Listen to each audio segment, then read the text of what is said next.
Hola chicos y chicos, muy buenas tardes. Hola maestra, buenas tardes.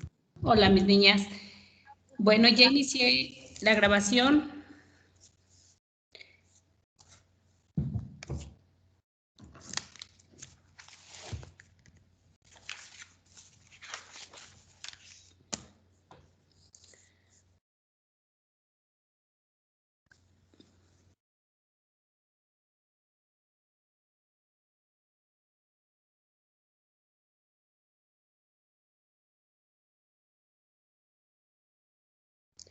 Bueno, mis niñas, voy a empezar con el pase de lista. Lisette. Presente, profesora. Gracias. Nuria Guadalupe. Presente. Gracias. Citlali. Presente, Miss. Gracias. Natalia.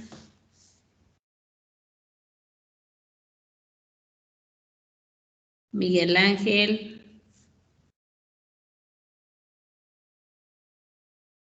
Liliana. Presente, Miss. Gracias. Guadalupe Rosalba. Presente, Miss, buenas tardes. Buenas tardes. Denise Arlet. ¿Me escucha, maestra? Sí. Presente. Gracias. María Fernanda. Presente, buenas tardes. Buenas tardes. Atsiri. Presente. Cintia Gabriela. Presente, Miss. Gracias. Arlet. Jessica Adriana. Michelle. Presente, profe. Excel Gracias. presente, Miss. Mariana.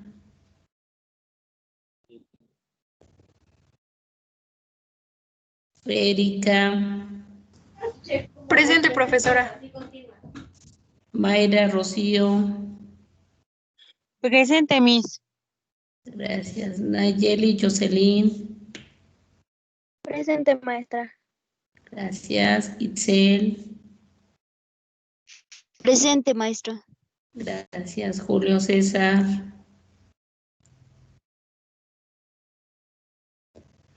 María Fernanda. Presente, Miss. Gracias. Araceli y Abigail.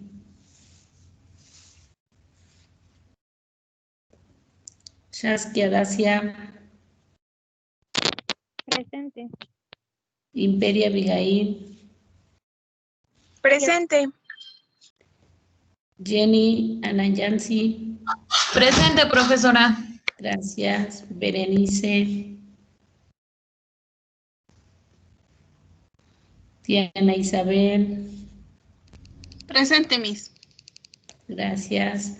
Romina Jimena. Presente. Maricruz.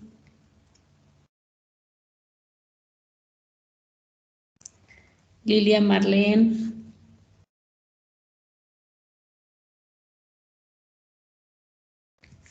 Joali.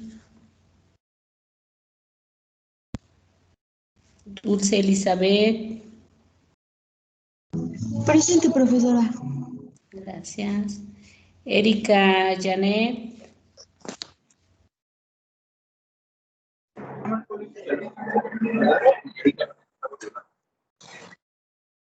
Yasmín.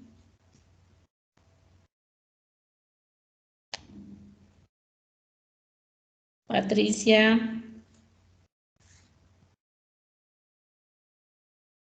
Presente, profe. Patricia Lara. Diana.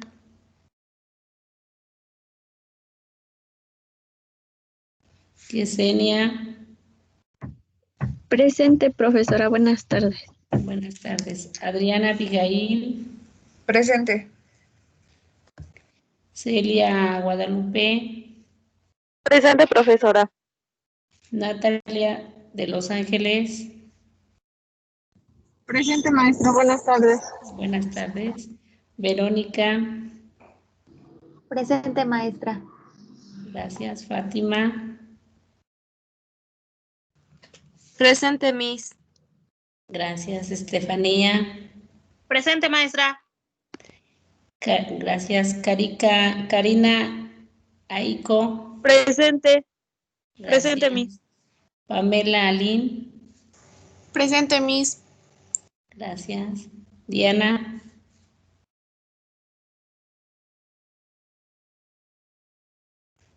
Rocío Denise. Profesora Diana, ¿qué? Diana Pérez. Presente.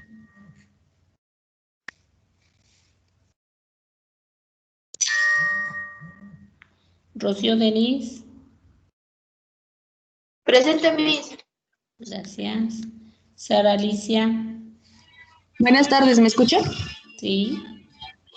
Buenas. Karen Lisset. Presente, maestra. Gracias. Carla Maite. María Yasmín. Paula. Ay, no. Espérenme. Porque no me dicen que de esas. Jessica Guadalupe. Emilia Presente, Sofía. Miss. Buenas tardes. Emilia Sofía. Miss, ¿sí me escuchó? Presente, Emilia. ¿Sí me escuchó? Julio César. Profa, Julio no se puede conectar porque no tiene luz. Justin Alexis. Eridani. Presente, Miss. Buenas tardes. Buenas tardes. María de Los Ángeles. Miss, ¿a mí sí me escuchó? Buenas tardes, María de Los Ángeles. Gracias. Lisbeth.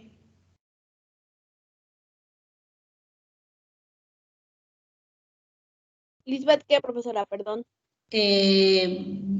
Beira Martínez. Presente, profesora. Gracias. Gracias.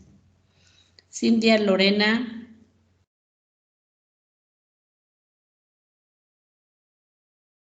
Anaí.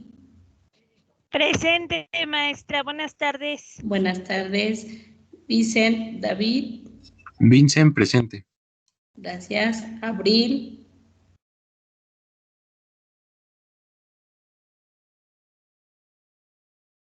Ok.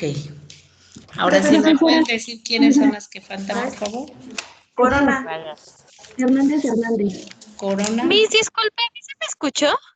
Corona. Jessica Adriana. Corona Cedillo. Jessica Adriana. Muy Cruz bien. Basilio, Mariana. ¿Quién más? Cruz Basilio. Hernández. Cruz Basilio. Cruz Basilio Mariana. Sí, gracias. Hernández. Miss, a mí sí me escuchó. Soy Jessica Romero. ¿Quién? Jessica Romero. Pero tu apellido. ¿Cómo, Miss? Tu apellido. Romero Chávez. Romero Chávez. Gracias, Miss. Ya la tienes lista. ¿Quién más? Hernández. Hernández, Janet. Sí, León profesora. Velázquez, profesora. Gracias. León Velázquez, Diana. Gracias. Gutiérrez Mandujano. Chávez Mandujano. Gutiérrez, Miss. Gutiérrez Mandujano. Gracias, Miss. Maricruz. Hay varios tipos. Álvarez González Itlali. Tepos. Álvarez Tepos Natalia. Muy bien. Gracias. ¿Quién más? profe. Lara Ibarra Patricia.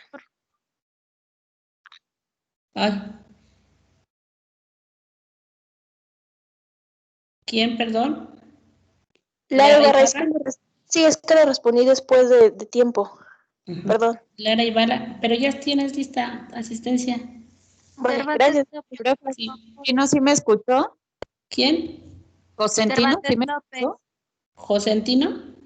Sí, Cosentino. Espérame tantito.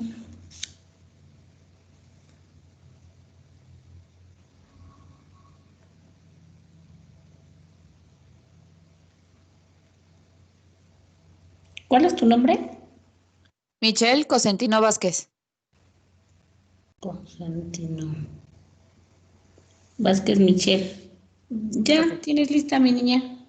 Gracias, profe. ¿Podría checar, por favor, mi Cervantes López? Es que no me podía conectar porque no tenía luz. Apenas llegó. Cervantes López Marlene. Ya Sí, por tienes favor. lista. Gracias. Ujú. Yo, profesora González. Profa, Mande. Santos Martínez no se puede conectar porque tampoco tiene luz. ¿Cuál es su apellido? Santos Martínez. Santos Sí, Martínez Julio César. sí.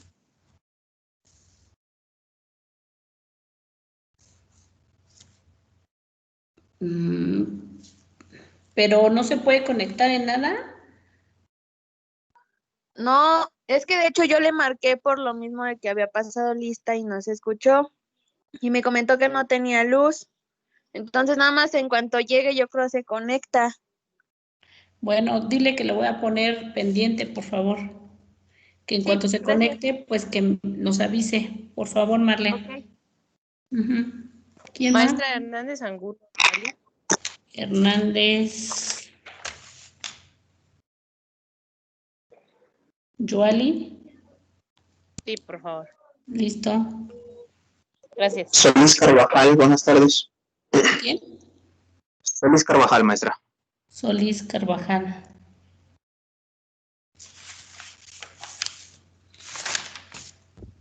Solís Yo Carvajal. también. Maestra Villamella Zamaya, por favor.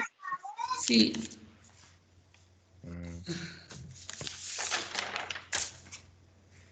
A ver.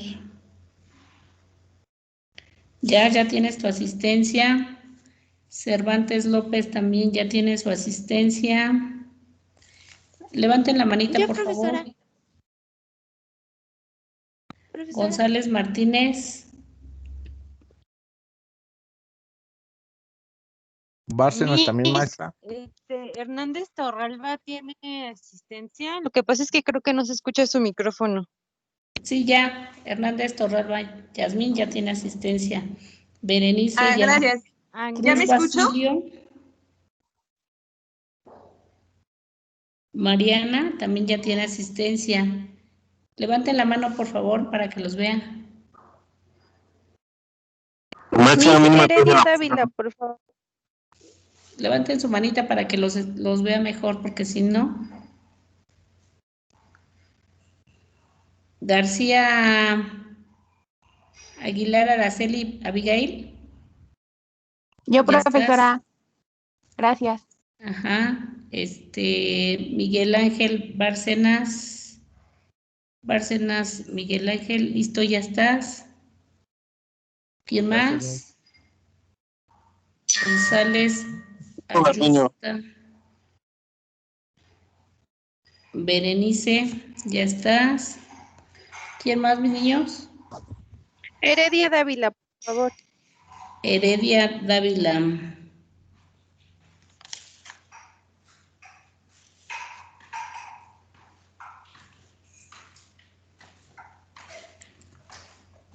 ¿Así es, Heredia? ¿Es tu primer apellido? Sí, Miss, con H. Sí. Liliana Marlene. Sí, Listo, Miss, mi niña. gracias. ¿Ya son todos? Yasmín, tienes la mano levantada. ¿Qué pasó? No, es que se trabó, profesora. Es que estaba fallando mi lap. Ah, ok. No, ya estás en lista. Ok, chicas. Gracias. Sí. No, maestra. Franco Garduño. ¿Quién? ¿Garduño? Franco Garduño. Franco Garduño. Julio César. Muy bien, mi niño, ya estás. ¿Quién más? ¿Ya? Bueno. Ok. Bueno, Pues hoy nos toca hablar. Hoy nos toca hablar de la asistencia posoperatoria y posanestésica. Ajá. Vamos a ver que el cuidado de enfermería en el postoperatorio inmediato requiere una atención y un entendimiento sistematizado para prevenir complicaciones. ¿A qué me refiero? Que los cuidados dentro del postoperatorio de enfermería son esenciales y son básicos. ¿Por qué? Porque el paciente, recuerden, sale de un procedimiento quirúrgico. Puede ser invasivo o no invasivo, pero el paciente sale de una cirugía. Recuerden la anestesia que se les pone. Recuerden que este tipo de fármacos, pues vamos ahorita a ver unos videos que sí necesito que ustedes vean para que ustedes entiendan la importancia que tiene el estar un paciente en el área de recuperación.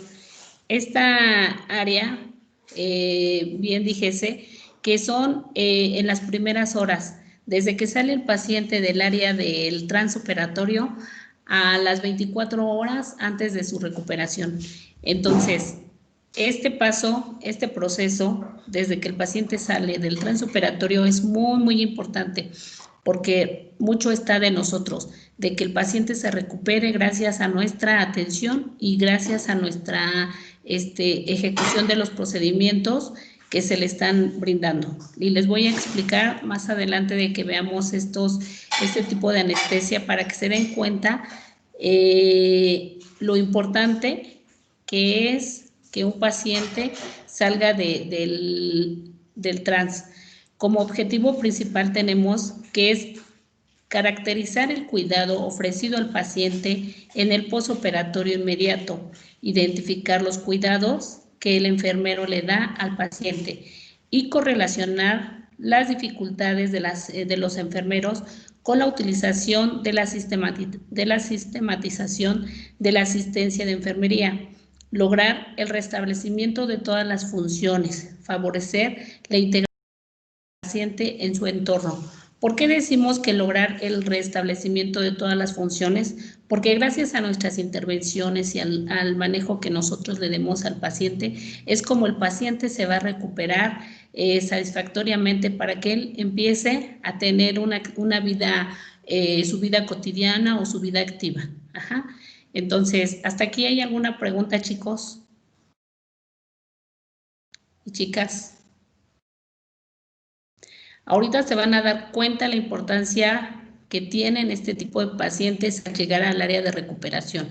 Vamos a ver 2 videos en donde nos van a hablar de los anestésicos y posteriormente más abajo vamos a ver el procedimiento de esa anestesia, cómo se realiza cada anestesia para que nosotros sepamos estos procedimientos. Dentro del transoperatorio, las cirugías, pues como tal, durante nuestro cuatri, hemos estado viendo pues que las cirugías que son laparoscópicas, cerradas, que son de cielo abierto, las abiertas, que son infecciosas, contaminadas, limpias, etcétera.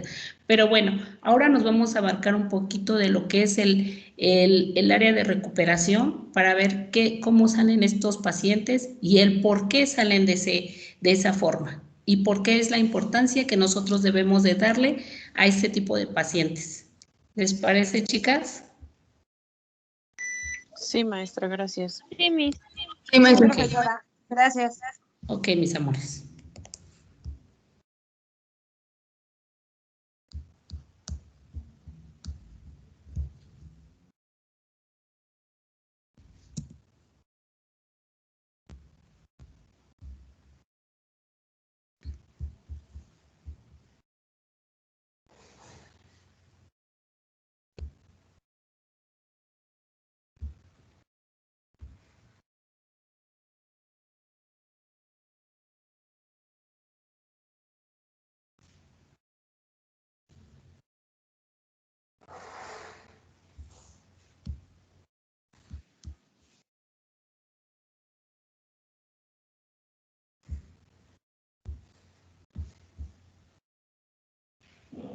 Permítame un segundo, por favor. Sí, claro, gracias.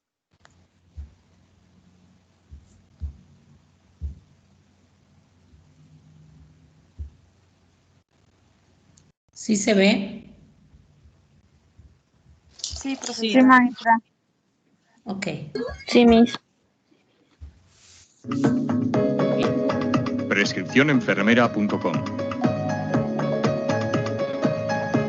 Tema 22. Anestésicos generales.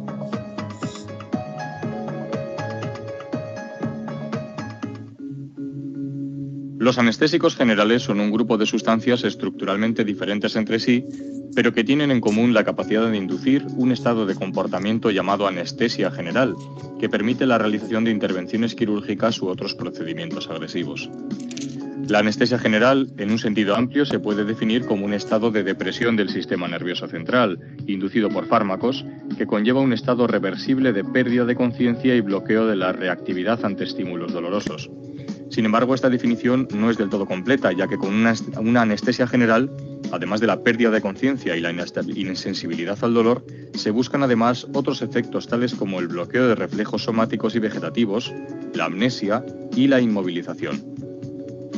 Si bien una anestesia puede producir todos estos efectos, las dosis para lograrlo serían muy altas y aumenta de forma inadmisible el riesgo de reacciones adversas y de toxicidad. Por este motivo, en los procedimientos de anestesia general se utilizan combinaciones con varios fármacos para conseguir los efectos mencionados, de tal manera que la dosis de anestésicos sean menores y no presenten un riesgo para el paciente. Además, como en las combinaciones de fármacos, se consigue un mejor manejo del paciente y una anestesia más completa. Los anestésicos generales son fármacos peligrosos con índices terapéuticos muy estrechos que requieren un gran cuidado en su administración. Los agentes anestésicos presentan diferencias entre ellos en la consecución de la anestesia y en sus efectos adversos, por lo que la elección de uno u otro estará en función de sus propiedades farmacodicinéticas, la edad del paciente, fisiopatología y fármacos utilizados. El primer anestésico general que se demostró útil fue el éter, en el año 1846, actualmente en desuso. El cloroformo fue el siguiente anestésico general de amplio uso, desde 1847. Años más tarde se descubrieron las propiedades anestésicas del óxido nitroso y en 1929 se descubrieron las del ciclopropano, que se convirtió en el anestésico más utilizado durante los 30 años posteriores, hasta que se sintetizó el alotano en 1956. El primer anestésico intravenoso fue el tiopental, en 1935. En la actualidad, los agentes anestésicos intravenosos se han convertido en los más utilizados para inducir anestesia general, mientras se suelen utilizar para el mantenimiento de la misma. Entre los efectos habituales que produce la administración de un anestésico general, destacan los siguientes. Efectos hemodinámicos. El efecto más importante es la inducción de anestesia, es una merma de la tensión arterial causada por vasodilatación directa, depresión del miocardio o ambos factores, disminución del control de vasoreceptores y decremento del tono simpático central. Hay variabilidad en cuanto a la magnitud de la caída según el agente anestésico. Efectos en las vías respiratorias y digestivas. Casi todos los anestésicos generales disminuyen o eliminan el impulso ventilatorio, por lo que será necesario utilizar ventilación asistida durante su administración. Además, se pierde el reflejo nauseoso y disminuye el estímulo para la tos. Disminuye también el tono del esfínter esofágico inferior con el riesgo de broncoaspiración. La intubación endotraqueal disminuye este riesgo. Los agentes bloqueantes neuromusculares ayudan a la colocación del tubo endotraqueal.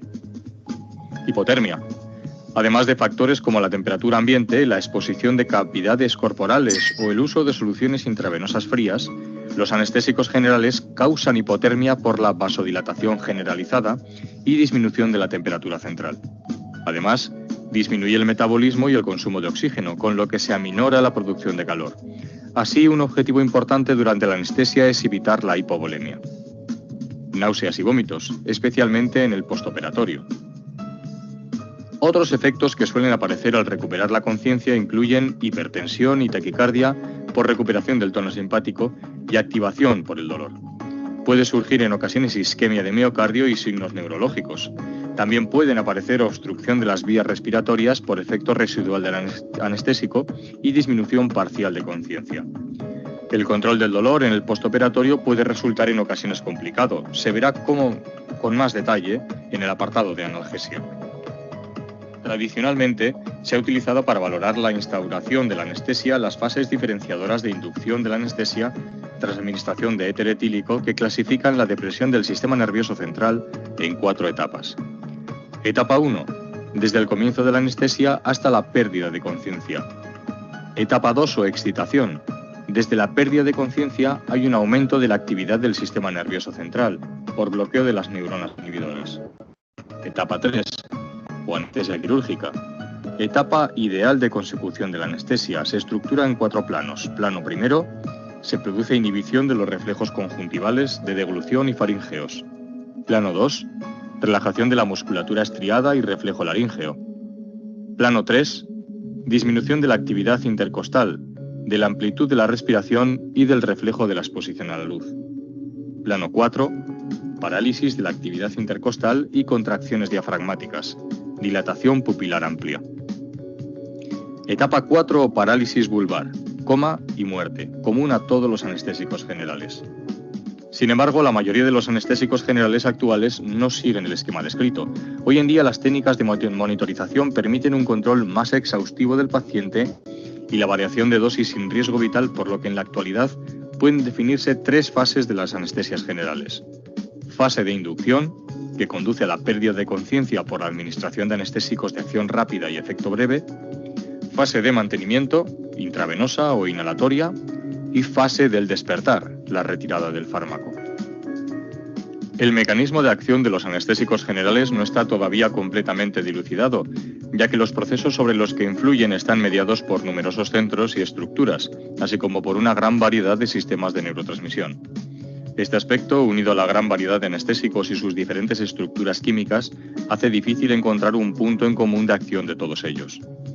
Así, los mecanismos moleculares por los que los anestésicos generales originan todos sus efectos han permanecido como uno de los grandes misterios de la farmacología, si bien modernas técnicas de neuroimagen han encontrado regiones cerebrales implicadas en acciones concretas de los anestésicos. Meyer y Overton sugirieron que este mecanismo común sería la integración en la bicapa lipídica con estructuración de la misma y alteración de sus funciones, sobre todo a nivel de las proteínas. Hoy en día se sabe que esta interacción es mínima y no justifica su acción. Las hipótesis más acertadas actualmente se basan en la interacción sobre canales iónicos, aunque se sabe bien que algún anestésico actúa también sobre canales voltaje dependientes.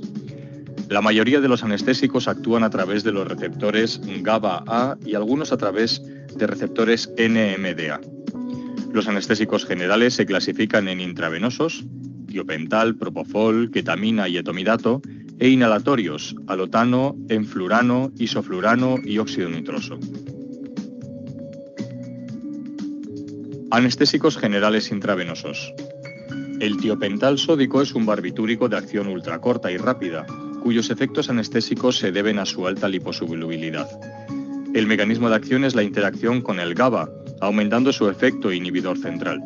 Este efecto se combina con una disminución de la conducción eléctrica, produciendo en primer momento una hiperpolarización y posteriormente una disminución de la despolarización. Solo se puede administrar por vía intravenosa, siendo compatible con cloruro sódico al 0,45% y al 0,9%, y con dextrosa al 5%, e incompatible con dextrosa al 10% y dextrosa en Ringer lactato, amicacina, insulina regular y succinilcolina. Por su alta liposolubilidad alcanza rápidamente concentraciones en el sistema nervioso central, se distribuye por el resto del organismo y se acumula en tejido adiposo. Atraviesa la placenta y produce depresión intensa del feto. Dosis múltiples producen acumulación en el tejido adiposo hasta el equilibrio de los compartimentos, lo que prolonga considerablemente su efecto. Esta característica es aprovechada para inducir comas barbitúricos. La eliminación es por metabolismo hepático y excreción renal. En cuanto a sus efectos, cabe destacar que presenta escasa acción analgésica, por lo que ante estímulos dolorosos intensos se puede producir reacción simpática. Es depresor del centro respiratorio a dosis normales e induce disminución del volumen respiratorio. Aunque no es irritante de las vías respiratorias, produce con frecuencia tos, broncoespasmo y laringoespasmo, efectos que disminuyen aumentando la dosis. Los mecanismos por los que se produce no se conocen con claridad. También produce aumento de la salivación. En el aparato cardiovascular produce disminución de la tensión arterial, que es dosis dependiente y se compensa rápidamente, pero si el paciente presenta hipovolemia, shock o sepsis, se puede inducir colapso cardiovascular. En el sistema nervioso central disminuye el flujo sanguíneo y reduce el metabolismo cerebral. Esto produce una caída acusada de la presión intracraneal, con lo que resulta útil como protector de la isquemia cerebral.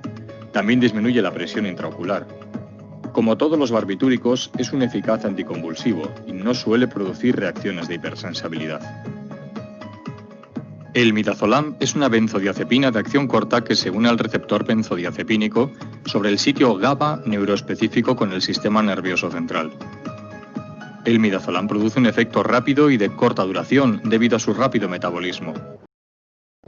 Tiene un efecto inductor del sueño y sedante muy rápidos, con intensidad pronunciada. También ejerce un efecto ansiolítico, anticonvulsivo y relajante muscular. Su administración intramuscular o intravenosa induce amnesia anterógrada. Los efectos adversos más comunes del midazolam son hipotensión arterial, mareo, vómitos, ataxia, espasmo laríngeo, disnea, alucinaciones. En caso de producirse una sobredosificación, puede aparecer depresión respiratoria, apnea e hipotensión severa. Los efectos del midazolam aumentan por la interacción con fármacos inhibidores de la enzima CYP3A4 del citocromo P450. Algunos ejemplos son el ketoconazol y el itraconazol. Se utiliza sobre todo por vía intravenosa, pero se puede dar por vía intranasal, rectal, oral o intramuscular. En la administración intravenosa se recomienda que ésta se practique lentamente, unos 2,5 miligramos en 10 segundos para la inducción de anestesia y 1 miligramo en 30 segundos para la sedación consciente. El efecto se instaura unos 2 minutos. Los efectos de la sobredosis con midazolam pueden ser controlados con flumacenil. Está contraindicado en miastenia gravis y glaucoma de ángulo cerrado. Se deberá valorar su utilización en pacientes con enfermedad hepática o renal, ya que se pueden prolongar sus efectos. También potencia el efecto depresor de los neurolépticos, antidepresivos, hipnóticos y analgésicos opioides. El propofol actúa, al igual que el tiopental, por unión al receptor GABA, potenciando el efecto inhibidor central. Produce pérdida de conciencia con la misma rapidez que el tiopental, pero la recuperación es más rápida, con un despertar suave y escasa confusión por parte del paciente. El efecto es dosis dependiente. Se administra por vía intravenosa directa, 40 miligramos en 10 segundos, o en perfusión, diluido en 10 miligramos mililitro de dextrosa al 5%, a 100 microgramos kilogramo minuto en envase de cristal. El metabolismo es más rápido que el aclaramiento. Se metaboliza en distintos sitios, especialmente en el hígado, y se elimina por vía renal. Produce hipotensión mayor que el tiopental y dosis dependiente por disminución de las resistencias vasculares periféricas. Además, amortigua el reflejo vasoreceptor, por lo que la hipotensión no se compensa con subida de la frecuencia cardíaca. No produce alteración del ritmo. Induce depresión respiratoria, que es potenciada por los opiáceos. Disminuye la presión intraocular y presión intracraneal, pero en menor medida que el tiopental. No son frecuentes las reacciones de hipersensibilidad y se considera seguro para utilizarlo en pacientes embarazadas. La ketamina es un derivado de la fenciclidina.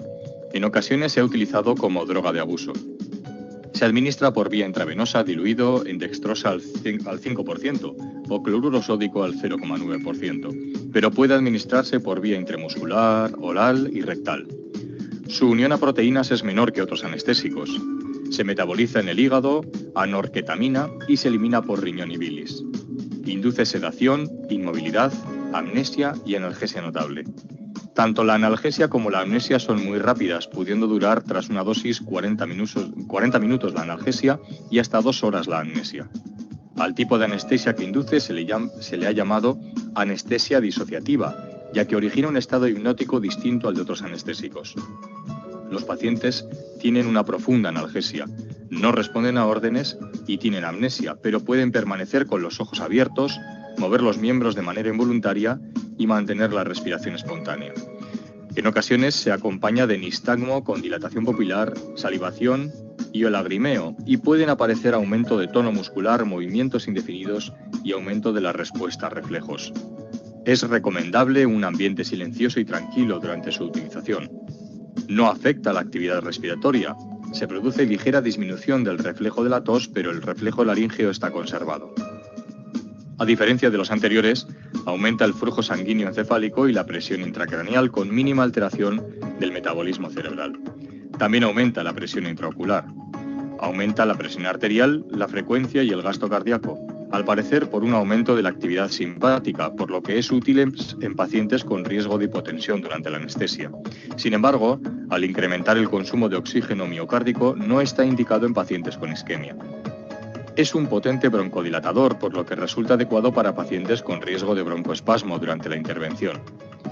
El delirio es una situación de urgencia que constituye una complicación frecuente de la ketamina, caracterizado por alucinaciones, sueños vívidos e ilusiones que pueden producir gran malestar a los pacientes. Los síntomas de delirio son más frecuentes en la hora siguiente a la salida de la anestesia y se puede reducir su incidencia con la administración de benzodiazepinas. En niños son menos frecuentes. El etomidato tiene un mecanismo de acción mediante unión al receptor GABA, facilitando la acción del neurotransmisor.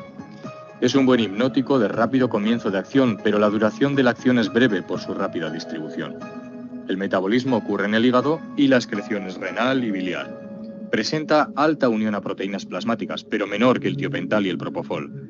Respecto a sus efectos en el sistema nervioso central, al igual que el tiopental, disminuye el metabolismo cerebral, el flujo, la presión intracraneal y la presión intraocular. Se ha utilizado como protector de la isquemia cerebral, aunque no hay datos concluyentes en este sentido. Tras la administración produce contracciones musculares, por lo que se administra con opiáceos o diazepam. No provoca depresión del sistema cardiovascular, presentando esto una ventaja sobre el tiopental o el propofol. Es el agente más indicado para mantener la estabilidad cardiovascular en pacientes con enfermedades coronarias, miocardiopatías, accidente cerebrovascular o hipovolemia. El grado de depresión del sistema respiratorio es también menor que con el tiopental. El despertar es suave, aunque a veces se producen vómitos, más frecuentemente si se administran opiáceos. Dosis consecutivas pueden producir insuficiencia suprarrenal e inhibir la respuesta al estrés. Anestésicos generales inhalatorios. El alotano fue introducido en 1956 y ha sido muy utilizado debido a su falta de inflamabilidad, la facilidad de cambio en el control de la anestesia y el despertar rápido.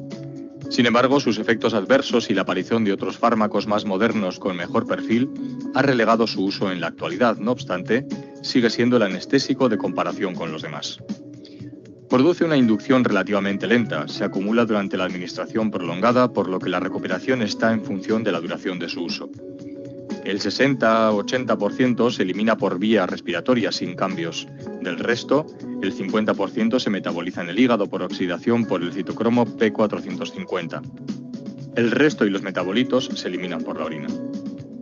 Produce depresión respiratoria e hipotensión. El efecto secundario más predecible es una reducción de la presión arterial debido por un lado a la acción sobre el gasto cardíaco y por otro la acción sobre los vasoreceptores.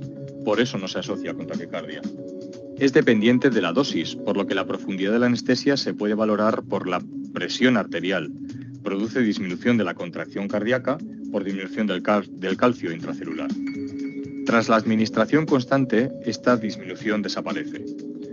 A nivel vascular aumenta el flujo sanguíneo en piel y encéfalo y disminuye el flujo renal y el filtrado glomerular en relación con la dosis. Puede disminuirse hidratando previamente al paciente. En el aparato digestivo disminuye el flujo hepático y esplécnico. Aumenta la presión intracraneal e induce disminución del consumo metabólico cerebral de oxígeno. Por ello, está relativamente contraindicado en pacientes con riesgo de aumento de la presión intracraneal. No se produce aumento de la actividad simpática. Durante la recuperación pueden aparecer escalofríos.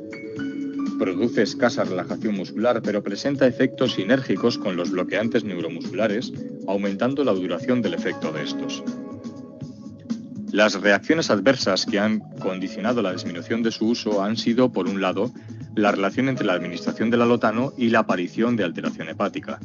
A los 2-5 días tras su administración pueden aparecer un cuadro de anorexia, fiebre, náuseas, vómitos y alteraciones bioquímicas compatibles con hepatitis.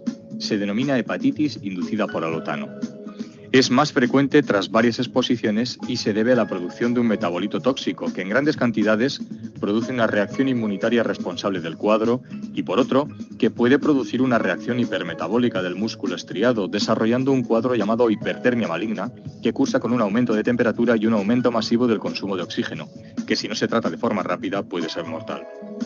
El tratamiento de la hipertermia maligna consiste en suspender la administración del alotano y administrar dantroleno. El personal de quirófano puede estar expuesto a estos efectos, sobre todo a la depresión del sistema nervioso central y a la aparición de efectos teratogénicos en embarazadas.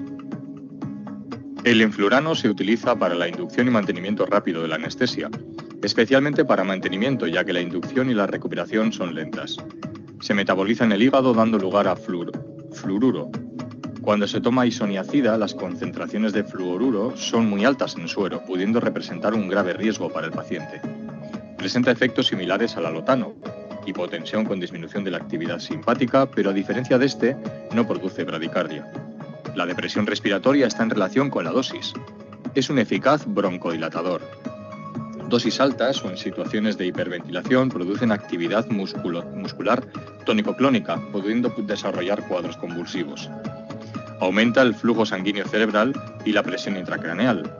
Inducen náuseas y vómitos en el 3 al 15% de los pacientes en el posoperatorio y también altera la función hepática, produciendo en algún caso necrosis hepática. El isoflurano es el anestésico por inhalación más utilizado a nivel mundial. Se suele utilizar para mantenimiento después de inducirla con otros fármacos. Pese a que la inducción de la anestesia es más rápida que con los anteriores, produce con mayor rapidez cambios en la profundidad de la anestesia. Más del 99% se elimina sin cambios por los pulmones. El control de la profundidad de la anestesia se valora con la tensión arterial y los cambios en el volumen y frecuencia respiratorios. Conserva bien el ritmo cardíaco y aumenta el flujo coronario, por lo que en principio es adecuado para pacientes con cardiopatía isquémica, pero puede producir isquemia al inducir robo coronario, desviación del flujo desde regiones escasamente irrigadas hasta regiones con más riego. Causa broncodilatación y hasta conseguir un nivel anestésico adecuado, aumento de la actividad de las vías respiratorias y de las secreciones, tos y laringoespasmo. En el sistema nervioso central ejerce efecto protector de la lesión hipoxémica o isquémica, ya que causa menor vasodilatación cerebral que los anteriores. Por ello es el fármaco preferido en neurocirugía. El óxido nitroso es un líquido volátil. Para mantener el estado líquido debe estar a presión constante y temperatura baja. Al disminuir la presión o aumentar la temperatura, se transforma en gas. Por eso se presenta en cilindros de acero a presión y enfriados. Combinado con el oxígeno, es inflamable. Su administración se realiza en condiciones hiperbáricas. En un 20% de óxido nitroso en aire inspirado produce analgesia y un 80% pérdida de conocimiento. Pero a esas concentraciones el riesgo de hipoxia es muy alto y por lo que se administra combinado con otros anestésicos o como coadyuvante en menor dosis. La inducción es muy rápida y la recuperación tras suspender la administración también, ya que tiene escasa solubilidad en sangre.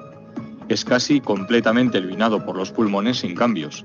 En circulación, sus efectos son insignificantes. Produce leve depresión del centro respiratorio, más acusada si administra con alotano. No tiene efectos sobre el sistema nervioso central, músculo, hígado ni riñones. Es raro que produzca hipertermia, pero puede alterar la oxidación del cobalto de la vitamina B12 e inducir inhibición en la producción de leucocitos y hematíes. También puede producir efectos en los trabajadores.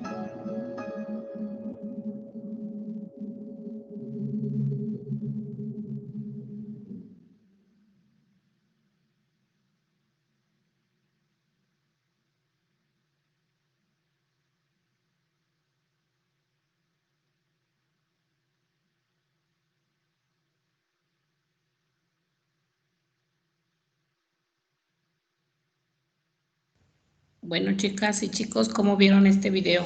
Muy completo, ¿verdad? Nos habla 100% de los anestésicos que se usan durante el transoperatorio. Jazz, ¿tienes la mano levantada? Es que le digo que se trabó mi computadora. Ah, ok, perdón. Ok, Perdón, maestra. bueno, entonces hablamos de que recuerden que no nada más los pacientes que llegan en el postoperatorio, como les había comentado, es checar la herida quirúrgica, verificar que no sangre, etcétera, sino tendríamos que ver. ¿Sí me escuchan? Sí, profesora. Ok, entonces tenemos que ver qué tan complicado es que un paciente salga del trans por el tipo de anestesia. Ahorita vamos a ver los otros, bueno, a grandes modo, a grandes modo, ahorita estos videos nos hablaron de todas las anestésicas que salen los pacientes y que por ende se utilizan dentro del transoperatorio. Pero sí me gustaría que ustedes sepan y que vean la importancia de que todos los fármacos, todos los medicamentos que se utilizan, tan solo en anestesia general, ¿qué es lo que deprime? ¿Qué es lo primero que hacen, hacia dónde van? Si vieron ahorita el video y le pusieron un poquito de atención, ¿hacia dónde va? ¿Qué es lo que deprime ese fármaco que le administran a los pacientes? El sistema nervioso. Exacto. Deprimen el sistema nervioso central. ¿Y esto qué hace? Que a su vez bloquee todos los reflejos, que haya una inmovilización del paciente y por ende, como nos estaban hablando aquí, de que hablaba hasta incluso que llega por planos, ¿no? Desde la inmovilización del paciente hasta el cuarto plano que dice que puede llegar, que es la parálisis total, hasta incluso el coma o la muerte. O sea, los pacientes que están y que se les realiza una anestesia general, por ende, y así, están en un estado de coma, en un estado de muerte, en donde ellos, pues, simplemente están vivos por la máquina que los está, que está estimulando y está haciendo todo lo que debe de hacer uno funcionalmente, respirar. Ajá. Entonces, todo lo que significa la importancia de esos fármacos. Recuerden que cuando se administran todos esos fármacos, ¿qué es lo que provocan? Pues aquí nos dijo el video, ¿verdad? Puede provocar una depresión del miocardio, ya está tomando parte del corazón, que está haciendo que haya una depresión cardíaca, la baja de impulsos respiratorios, tan solo los... ¿De quién habló? Yo, Yasmin. Bueno, también depende de por cuántas horas esté el paciente con este tipo de anestésicos, ¿no? Porque también puede dañar los músculos. Bueno, por ejemplo, mencionó sobre el miocardio. Entonces, el corazón es un músculo. Entonces, se puede provocar la muerte o como lo mencionó el video, entrar en un shock, ya sea séptico, hipovolémico o hasta propiamente neurológico. Exacto. Exactamente. Ajá, recuerden que también, qué es lo que provoca y que también es lo que dijeron, una baja de impulsos respiratorios, en donde prácticamente los músculos respiratorios, los músculos que nosotros regularmente, nuestra inspiración y expiración, pues baja, esos impulsos pues nos lo deterioran. También nos habló que puede existir una hipovolemia. ¿Por qué la hipovolemia?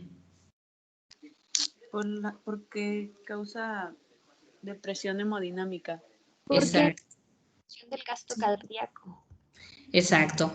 Porque existe hemodinámicamente está mal, porque a nivel cardíaco está mal. Entonces, como suprime todas esas funciones, ¿qué es lo que puede pasar? Pueden llegar muchos eventos adversos, ¿verdad? En donde hasta incluso cuando incluso quieren hacer la intubación, y lo dijo aquí el video, ¿no? Cuando empiezan a hacer la intubación, puede haber un evento adverso, puede haber que den un laringoespasmo, ¿y qué puede provocar? Que cuando introducen la cánula, la glotis se cierre y pueda provocar, ¿qué? Broncoaspiración. Aparte de la broncoaspiración, pero ¿qué puede cerrar cuando se cierra la glotis? Y es una de las partes cuando no acepta nuestro cuerpo algo. ¿Atragamiento? O... No. Cuando nosotros, Respiratorio. ¿qué? ¿Un anafiláctico? Ajá, puede existir un choque anafiláctico, pero Para- también cuando se cierra la glotis porque dan presencia de introducción de algo, ¿qué es lo que provoca? ¿Qué es lo que puede provocar? Y ahí lo dijo. Una anafilaxis. Ajá.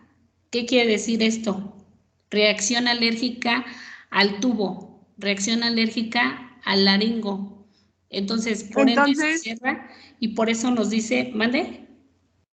Perdón, entonces debemos de también como que saber si el paciente es alérgico al tipo al tipo de material del equipo que nosotros ocupemos para su valoración. Ajá, pero ciertamente, difícilmente la gente lo sabe. Y difícilmente por eso pocas veces existe eso del laringoespasmo, porque difícilmente los pacientes saben que son alérgicos, hasta incluso nosotros mismos, sino nosotros nos damos cuenta cuando empezamos a introducir la cánula. Entonces, por ende, empezamos a ver que hay ese tipo de cierre porque la glotis no permite y empieza a hacer que, pues, alergia. Por eso dicen que tenemos que verificar en el área de recuperación si no hay taquicardias, porque si no hay presión baja, si no hay urticaria, si no hay contracciones musculares, si no hay movilización o reflejos involuntarios. Recuerden que todos esos medicamentos y a grandes modos, pues nos hablan de varios medicamentos, que muchos medicamentos dicen que algunos producen hasta incluso las alucinaciones, ¿no? En este caso, ¿qué fármaco es la que dice que puede producir alucinaciones en el paciente después de estar en el transoperatorio?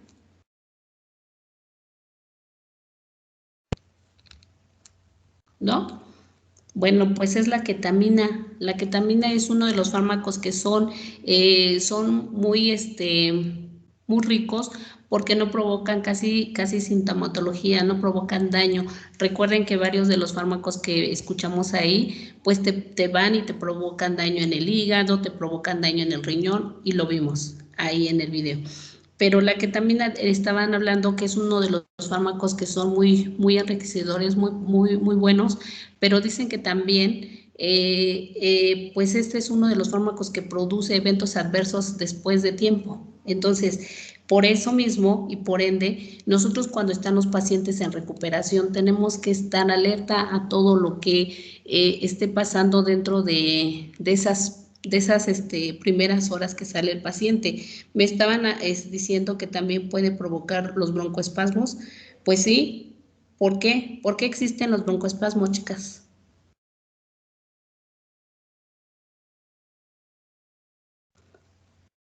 ¿No saben?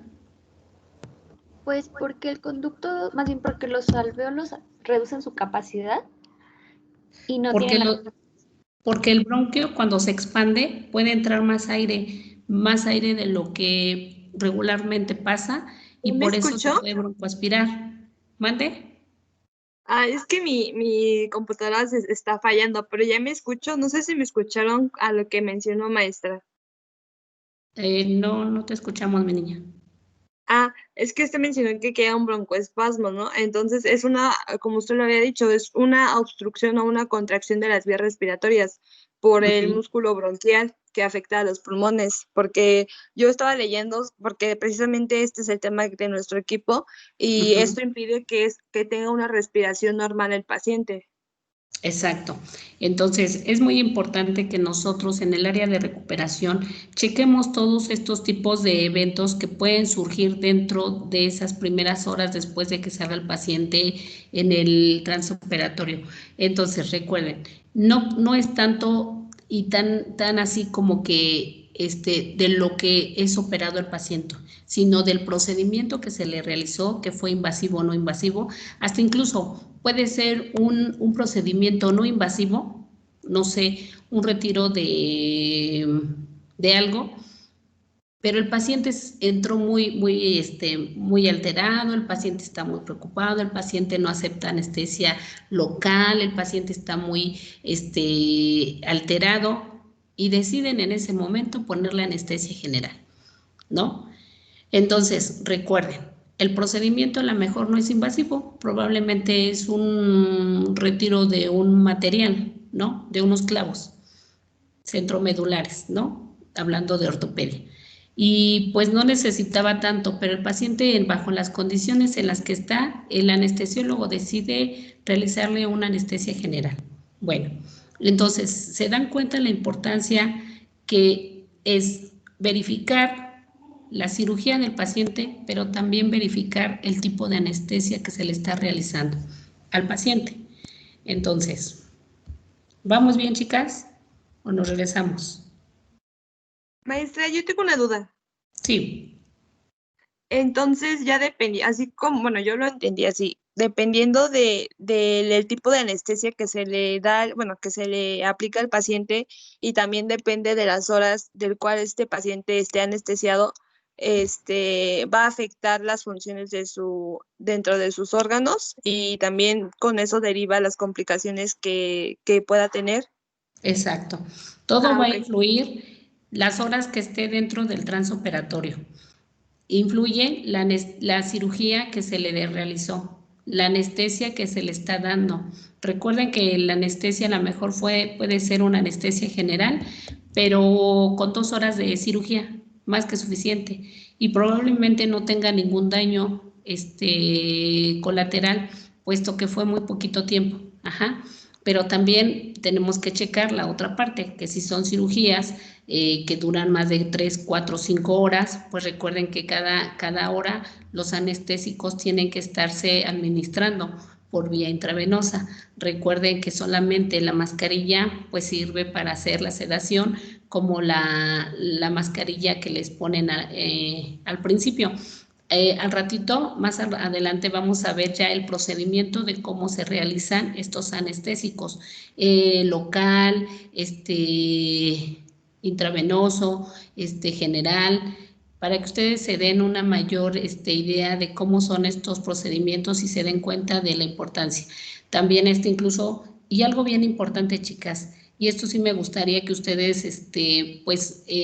supieran y estuvieran, y antes de a lo mejor, no sé, hoy por hoy ya no se maneja el circuito abierto. Los anestésicos regularmente pues son medicamentos que son solubles, están en el medio ambiente, y los gases anestésicos que sale de la maquinita, ¿no? El alotano. Bueno, pues antes difícilmente hoy por hoy ya se dan en los hospitales, porque yo quiero creer que ya esto ya está más que checado y más que visto, y ahorita se vio en esta diapositiva que los medicamentos, recuerden que como son volátiles, pues nosotros que estamos en el transoperatorio, muchas veces hay repercusiones o hay daños en los trabajadores. ¿Sí escucharon esa parte que se habló en este video?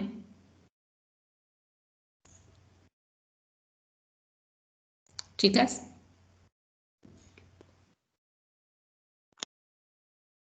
Hola. O sea, ¿cómo? ¿No? ¿Puede repetir esa pregunta, por favor? Ajá, que en el video se nombró, se comentó que hasta incluso el personal de quirúrgica o el personal que está dentro de la sala corre riesgo por los medicamentos o algo así comentaron. ¿Por los anestésicos? ¿Sí se recuerdan? Sí, pero se refería a los que Sí, son pues, el gas, Ajá, como el gases. óxido nitroso. Ajá, bueno, ¿recuerdan esa parte? Bueno, pues precisamente nosotros como personal de enfermería, médicos, asistentes, todos tenemos riesgo a esos gases, que recuerden que muchas veces hoy por hoy ya lo hacen en circuito cerrado los anestesiólogos, pero si algún médico llega a utilizar esos fármacos en circuito abierto, pues entonces sí, preguntarle, oiga doctor, los gases que está utilizando están en circuito abierto o circuito cerrado. Recuerden que si está en circuito cerrado, pues obvio que no tienen mayor volatilidad esos fármacos, pero si son abiertos y si ustedes están jovencitas y todo eso, pues mejor váyanse a otra sala, ¿no? Para minimizar riesgos. Recuerden que hoy por hoy no se ha comprobado y ciertamente no se ha comprobado que puede haber daño cuando uno se embaraza. Pero desgraciadamente cuando estamos de este lado, pues empezamos a ver que una que otra o otro o un médico pues sale así como que pues mi niña tiene este trastorno, mi niño tiene este problemita, y finalmente no nos hemos dado cuenta o no hemos querido estudiar esa parte. Desgraciadamente nosotros somos muy así de, estamos en la cirugía y lo que nos importa es el paciente, pero desgraciadamente no nos damos cuenta de ese daño que puede pasar o nos puede dañar a nosotros o a pues las que estamos embarazadas, ¿no? Cuando estemos embarazadas tratemos de no entrar a esas salas quirúrgicas para prevenir complicaciones solamente.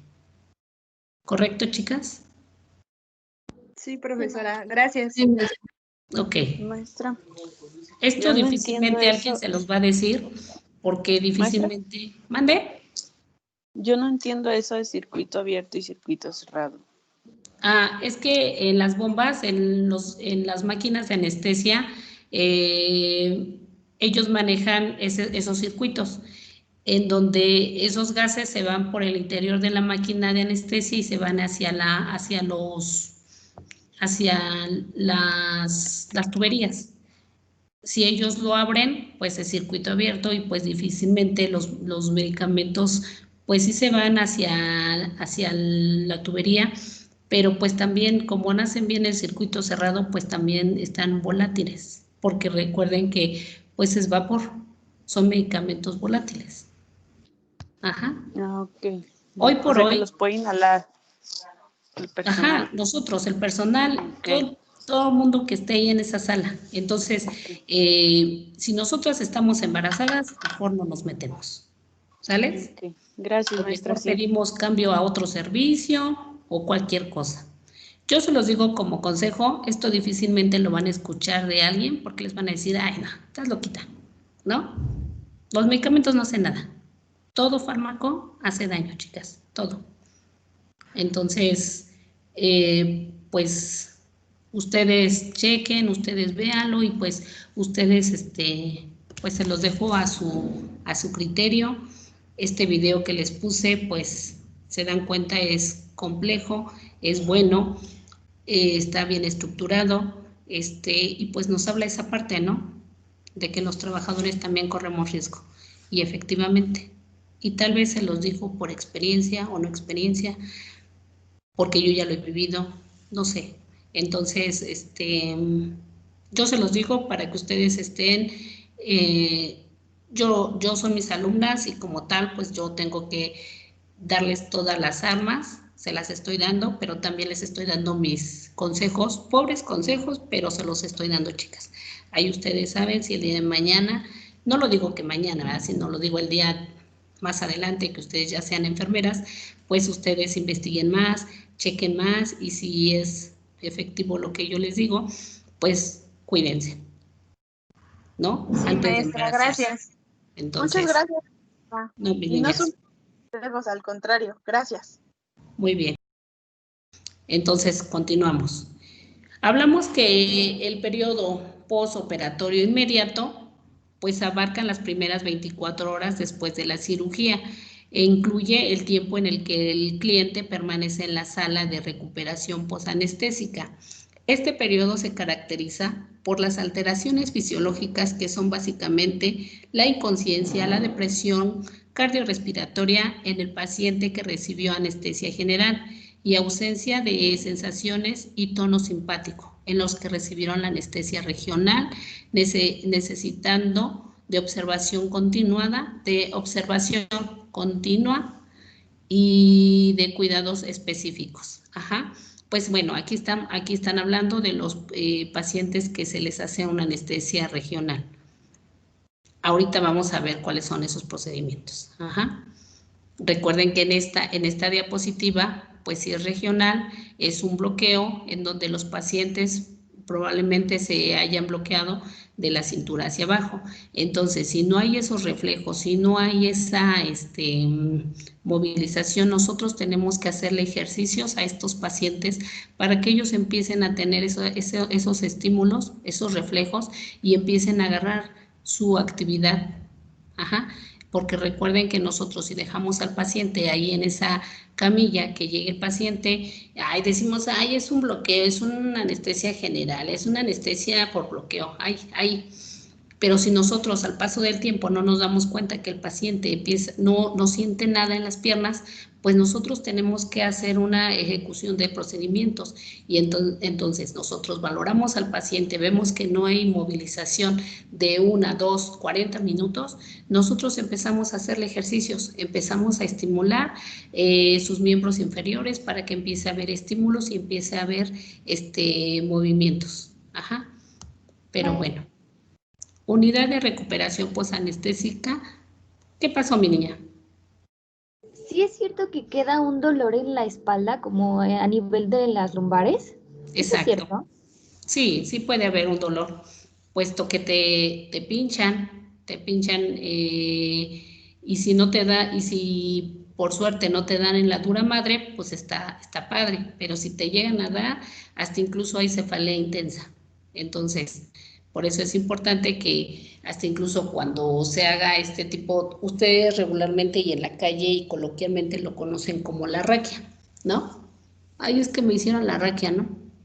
No, sino es una anestesia epidural o postepidural. Entonces depende a dónde, en qué región se esté dando esa anestesia.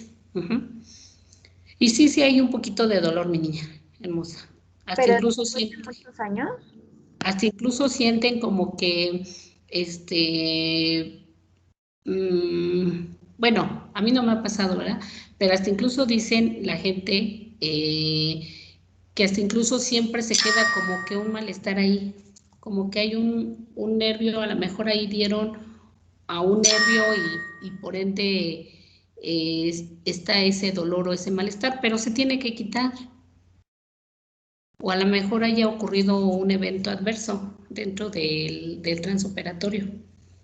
¿Eso le pasó a quién? ¿A tu familia? Yo también escuché, profesora, que ese dolor da y es más fuerte en temporadas de fríos. O sea, y ya es persistente. Sí, de hecho yo también lo he escuchado. El por qué, no lo sé. Sí sé que hay mucho dolor después de que le hacen ese procedimiento porque la aguja pues es grande, hace presión y por ende pues hasta incluso sacan líquido, pueden sacar, en muchas ocasiones los médicos sacan líquido o muchas veces se les va ese líquido y la sacan, pero en otros tantos pues por los medicamentos que hacen y que invaden esas, pues la columna vertebral que es fantástica y es, pues, no sé cómo podría decir que esa columna es mágica. Pero sí les puedo decir que después de tiempo puede haber dolor, pero bueno, sí he escuchado también esto que hasta incluso con el frío les duele, no sé por qué, pero al principio sí duele y duele mucho. Y ahorita van a ver por qué, por el procedimiento, cómo se los van a hacer. Bueno, entonces dice que brindar cuidados posanestésicos a los pacientes sometidos a anestesia general o regional o sedación para un procedimiento quirúrgico o diagnóstico hasta que reúna los criterios de alta de la unidad. Las características que podemos ver cerca de un quirófano, pues podemos ver que debe de existir una unidad de cuidados intensivos, contar con un equipo para monitoreo de funciones vitales, un equipo de vía aérea, de reanimación cardíaca, de aspiración y suministros de fluidos de camillas, sillas de ruedas, cunas térmicas, mantas térmicas, contar con un médico anestesiólogo, enfermeras, técnicas de enfermeras. Ajá.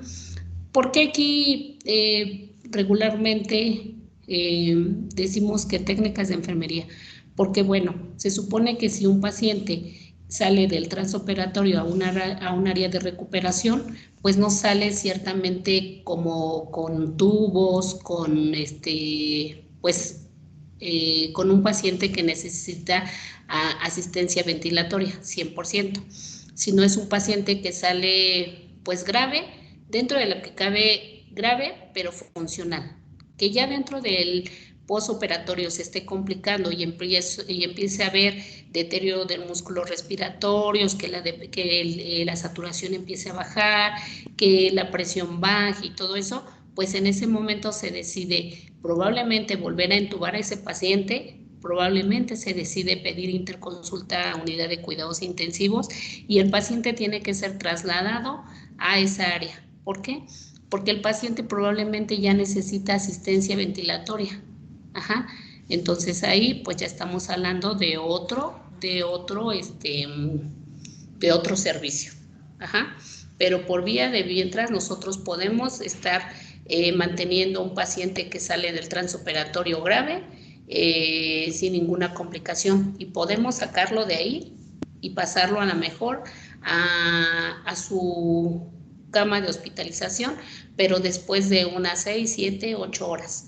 Recuerden que el postoperatorio, pues bien lo indica, son 24 horas antes desde que está el paciente en el transoperatorio, pero regularmente nosotros en el área de recuperación, un paciente lo mantenemos supuestamente ya bien monitorado y ya bien con sus funciones casi al 90%, 2, 3 horas.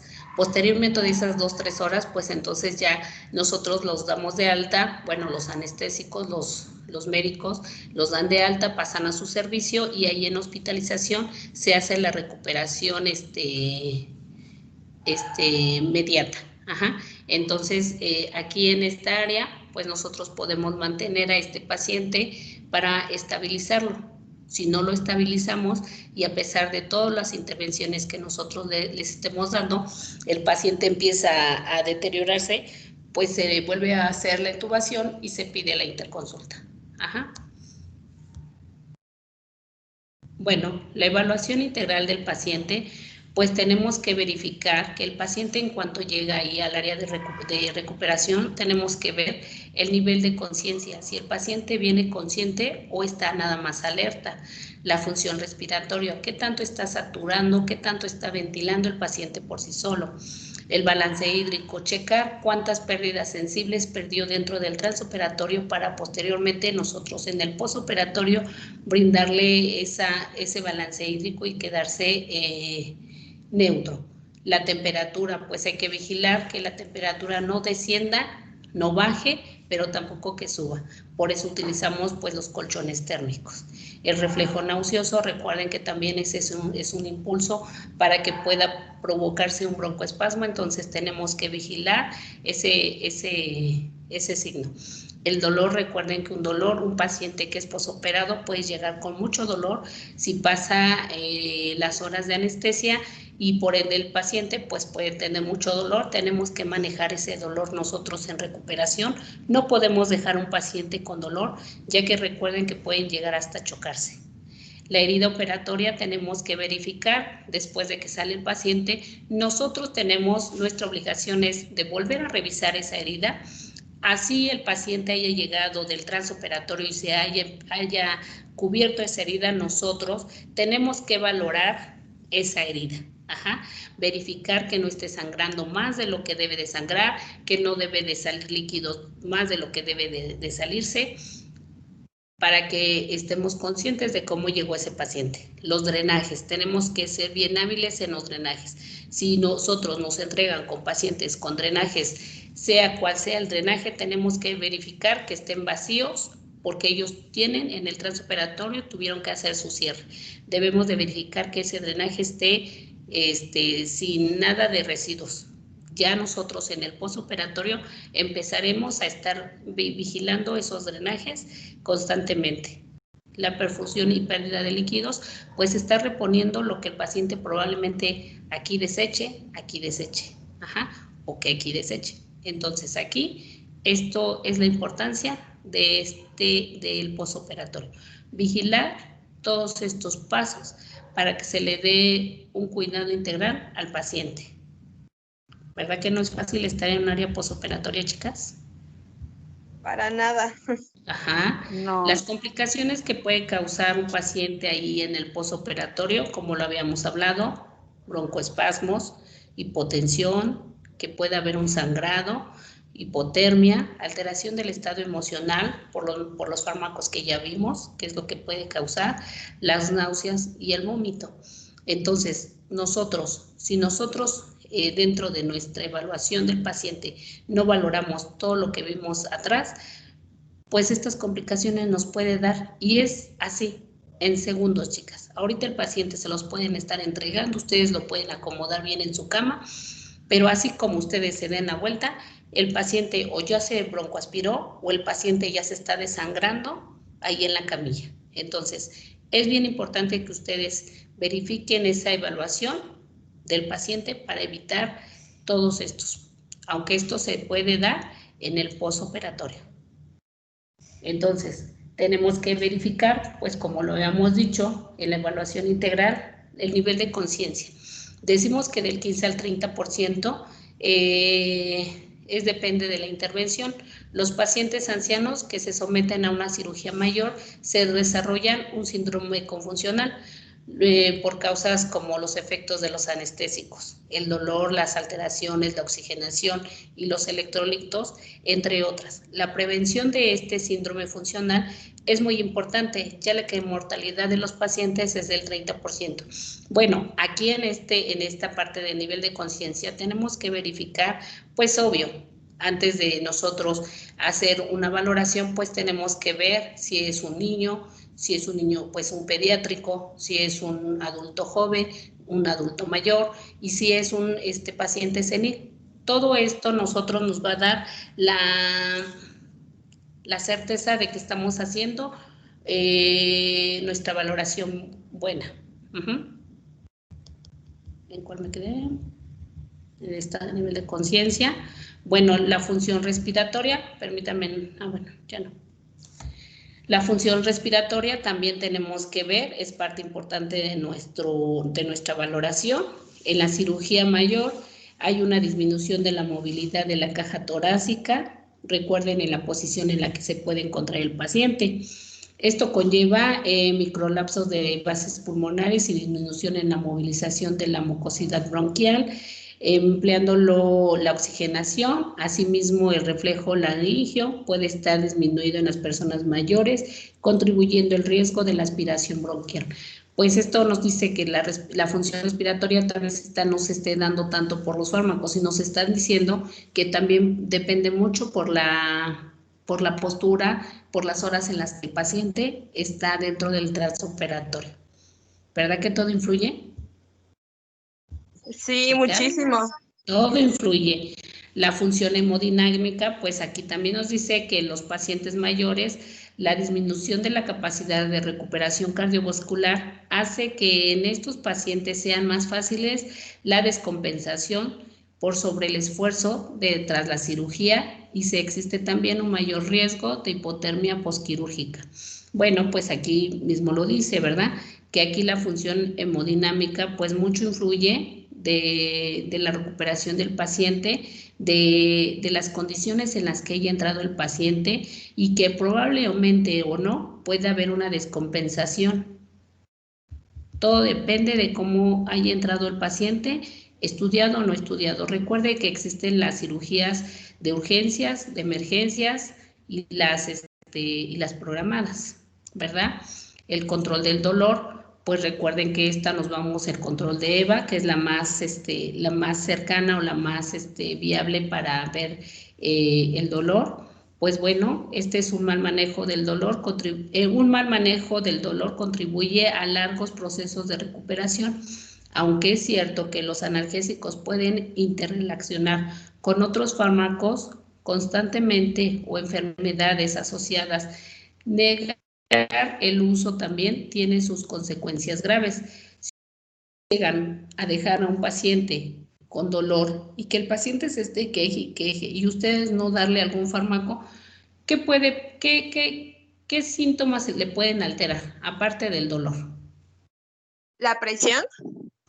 Ajá. ¿Qué otro? ¿Qué dijo? La frecuencia ¿Pulso? La frecuencia cardíaca, el La pulso, frecuencia la respiratoria. frecuencia respiratoria. Se dan cuenta de que si nosotros, habiendo dolor, que decimos, ay, es un simple dolor, o sea, se le va a quitar, señor, tranquilo, ya se le dio adentro en el transoperatorio su analgésico.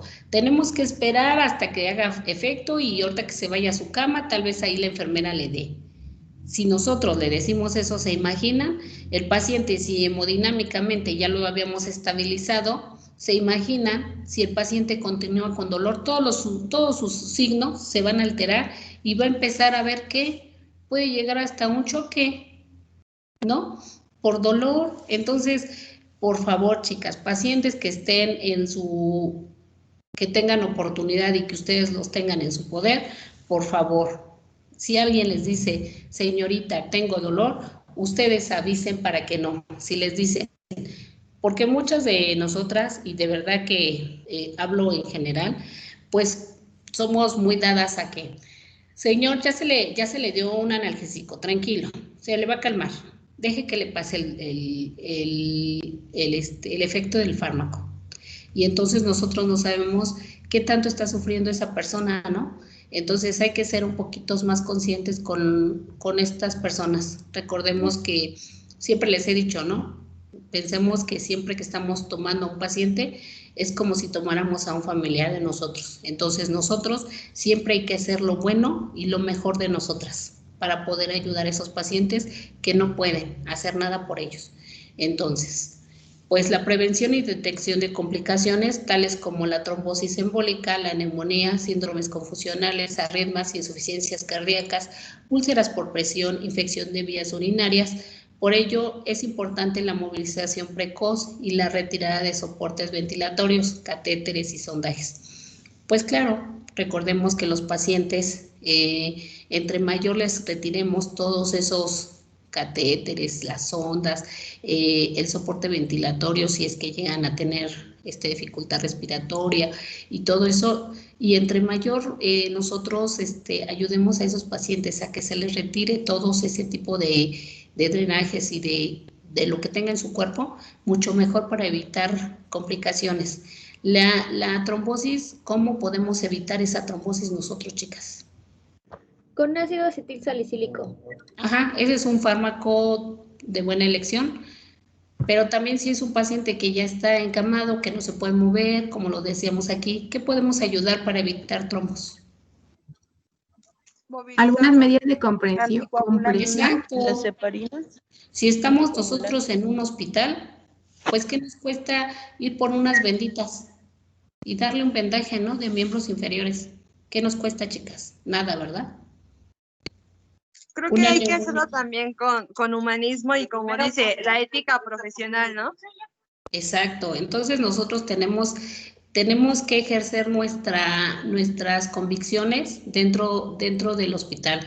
Recuerden, si un médico no está, si nosotros vemos que el paciente ya lleva muchas horas ahí en la cama, no se puede mover, no esto, o sea, podemos decirle, ¿no? A la jefa de servicio o al médico residente, doctor, por favor póngale ahí indicaciones de que le voy a poner un vendaje compresivo de miembros inferiores para evitar un trombo a la paciente, o sabe que sus manitas ya están bien edematizadas, póngale ahí que le voy a poner un vendaje, ¿no? Para que evitar que se edematice más, poder ayudarla, darle así unas palmaditas de vez en cuando en los pulmones para evitar ahí que se acumulen flemas, estar evitando que las ondas, si hay una sonda Foley, pues estar evitando que se le acumule ahí en sus vías urinarias, ya sea en hombres o mujeres, suciedad, de repente lavarle, hacerle limpieza, estar viendo que si nosotros, dice el médico, ¿no? Retírele la sonda. Pues, ¿cómo que retírele así? Bueno, pues yo entonces, si yo tengo tiempo, pues les voy haciendo sus ejercicios, ¿no? Para que el paciente empiece a hacer sus ejercicios vesicales y empiece a controlar sus esfínteres y no vaya a haber al ratito problemas. Porque, ¿qué es lo que pasa? Nosotros nos ponen, retiro de sonda Foley. Pues va, retiramos y quitamos la sonda. Pero ¿qué podemos causarle a la paciente? Si nosotros no hacemos los ejercicios vesicales, ¿qué es lo que puede pasar con esa vejiga, chicas? ¿Cómo, maestra? Ajá, ¿qué puede pasar si nosotros no hacemos ejercicios vesicales antes de retirar una sonda Foley? Después tener incontinencia. Exacto, puede haber incontinencia. Podemos nosotros hacer que la paciente ya no sienta al hacer pipí, porque recuerden que nosotros cuando colocamos una sonda, la sonda hace la función que tendría que hacer esa persona estando bien. Entonces, si nosotros no hacemos esos ejercicios vesicales, pues lo que podemos provocarle son otros factores de importancia a esa paciente. Entonces, si nosotros vemos en las indicaciones, retiro de sonda Foley. Bueno, pues entonces si está en mi turno, si está con mi paciente, pues yo cada 15, cada 20, cada media hora voy a hacer pinzamiento de sonda para que la paciente empiece a sentir que la vejiga se empieza a llenar y empieza a decir, ay señorita, me empieza a andar del baño. Y entonces despinzamos para que solito la vejiga empiece a hacer su función. ¿Cierto o falso? ¿No lo han escuchado eso en el hospital? Yo no he ido al hospital, maestra. Bueno, pero ciertamente, eso es lo que se tiene que hacer, chicas. Si estoy yo a cargo de esa paciente, pues no me cuesta pinzar la sonda, no sé, 15 minutos, que se llene la vejiga, que la señora empiece a decirme, ay señorita, ya empiezo a sentir que me anda pipí, pero no hago. Entonces estamos nosotros haciendo los ejercicios vesicales de esa paciente. Después de 2 o 3 veces que nosotros hagamos ese procedimiento y que la señora empiece a decir que empieza a sentir, pues nosotros fácilmente vamos, retiramos la sonda sin ninguna complicación y evitamos riesgos innecesarios a ese tipo de pacientes. Entonces, bueno, ¿maestra? Mande. Y creo que también nosotros como licenciados ya podemos recetar, claro, cuando esté en ausencia un médico y nosotros pues tengamos que recetar algún medicamento, siempre y cuando sean del cuadro básico. Sí, pero siempre cuando están dentro de un hospital, chicas, siempre ustedes traten de buscar algún médico. Si no hay algún médico, pues entonces que esté dentro de, como tú lo has dicho, dentro de un cuadro básico, que no haya efectos colaterales irreversibles, pues podemos nosotros decirle, pero avisar a nuestras jerarquías. ¿Sabe qué? Esto, y yo pienso que se le puede hacer esto. Entonces, podemos hacerlo, pero si nosotros estamos en la calle, vemos a un paciente que le pasa algo, se pegó en la cabeza, probablemente le vaya a dar un EBC porque a lo mejor el golpe fue en la cabeza, y pues nosotros cómo poderlo ayudar, ¿no? Entonces, si nosotros valoramos a nuestro paciente y vemos que ese paciente se puede mover, lo podemos hacer, pero siempre bajo nuestra valoración y nuestra, yo siempre les digo a mis niños que siempre se vayan a la observación. Primero, si ustedes están cerca de ese evento y si ustedes se dieron cuenta cómo fue, es mejor para que ustedes se den cuenta cómo pueden ayudar a ese paciente y pueden valorar bien. Si alguien les contó, es que fue así y luego otro viene así, pues mejor, miren, mejor valoro a mi paciente, lo checo y verifico qué se puede hacer con él. ¿Sí? ¿Estamos de acuerdo, mis niñas? Sí, Miss. Bueno, sí, ¿hay alguna duda hasta acá, chicas? Bueno, Miss, yo tenía entendido que para hacer eso de que un licenciado recetara, tenía que tomar un curso, según es una capacitación, me parece, en donde te acreditan como licenciado en enfermería, pero capacitado para recetar.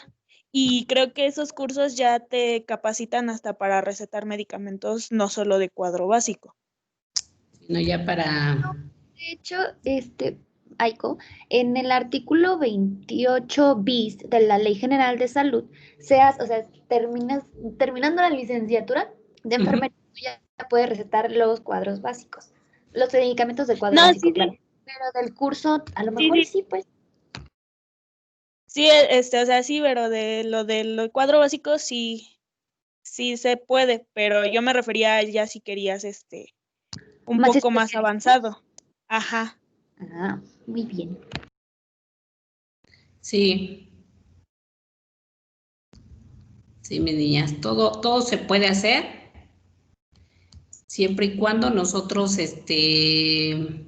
pues nos pongamos bien al tiro. Recuerden que nosotras como licenciadas y ustedes como licenciadas, pues ustedes tienen una gran responsabilidad, chicas, que si ustedes hacen algo mal, pues pueden ir hasta la cárcel. Entonces, mejor antes de hacer algún procedimiento o administrar algún fármaco, siempre bajo su ética profesional, no porque venga la comadrita y le diga, oye, administrame este medicamento, es que, ¿qué crees? O ¿sabes qué? Necesito algo para dormir, dame un somnífero y que no sé qué tanto. Y si ustedes empiezan a decirle, ay, mira, pues este fármaco es bueno, mira, yo te recomiendo esto, y se lo mandan, y si la señora va, se lo toma y empieza a tener reacciones adversas, su familiar puede venir, puede acusarlas y incluso por dejar que la paciente se descanse, pueden irse hasta la cárcel, porque van a decir bajo qué circunstancias ustedes administraron este medicamento o le dijeron que esto, y por qué. O sea, son cuestiones muy feas, muy pesadas, entonces no se metan en líos. Mejor ustedes siempre bajo indicaciones médicas y siempre bajo prescripción. No inyecten, no den medicamentos, no pongan sueros nada más porque quieran ponerlos, sino siempre bajo alguna receta médica que las ampare. Si en ese paciente, si en ese momento el doctor le administra penicilina a una paciente y si la paciente llega a darle un choque anafiláctico, pues ustedes simple y sencillamente, aquí está la receta, yo nada más se lo administré, porque yo estoy siguiendo. Y entonces, ¿quién creen que se va a juicio? ¿Ustedes o el médico? Nosotros. Nosotras. Entonces, pónganse bien listas. Bueno, continuamos. Ahora vamos a ver el procedimiento de cada anestésico. ¿Les parece? Me dicen si se escucha el video, por favor. Hoy entrevistamos al doctor Christoph Stein, jefe del equipo de anestesistas en el Clínico Universitario Charité de Berlín. La medicina moderna comenzó con el desarrollo de la anestesia. ¿Cómo se desarrolla una anestesia general? El paciente entra aquí y se acuesta sobre esta camilla. Entonces se le administran los medicamentos por vía intravenosa. Primero somníferos y después analgésicos. Acto seguido, se le proporciona respiración asistida con esta máscara que se coloca sobre la boca y la nariz. Y puede respirar a través de esta bolsa.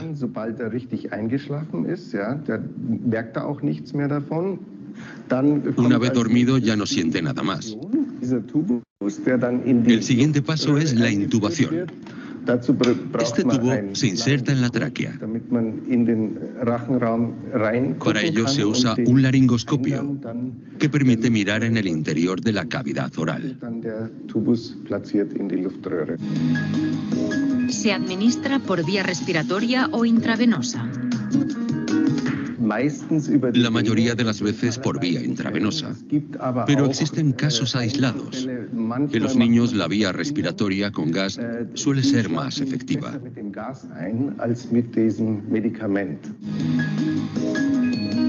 ¿Qué función tiene el gas?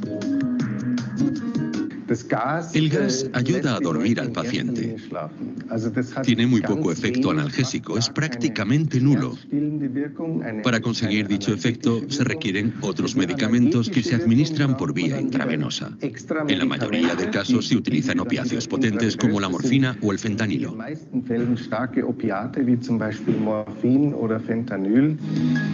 En ocasiones los pacientes despiertan durante la operación a pesar de la anestesia. ¿Cómo es posible? Sí, por suerte no están completamente despiertos, pero puede pasar especialmente en pacientes con lesiones graves que han sufrido accidentes de tráfico y también en cesáreas en mujeres que necesitan la anestesia durante el parto.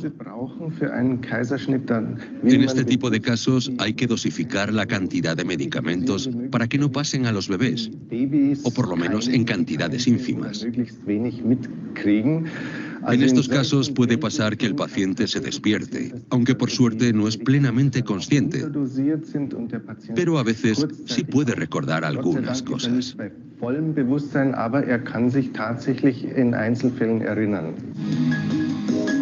¿Es una situación peligrosa para los pacientes? Por supuesto. Es una situación realmente desagradable que además tiene consecuencias a largo plazo. En la mayoría de los casos, los pacientes no pueden moverse por los relajantes musculares y esto produce estrés y pánico. Tratamos de minimizar las posibilidades de que ocurra, pero es imposible evitar el riesgo por completo. Pero el porcentaje de casos es realmente bajo.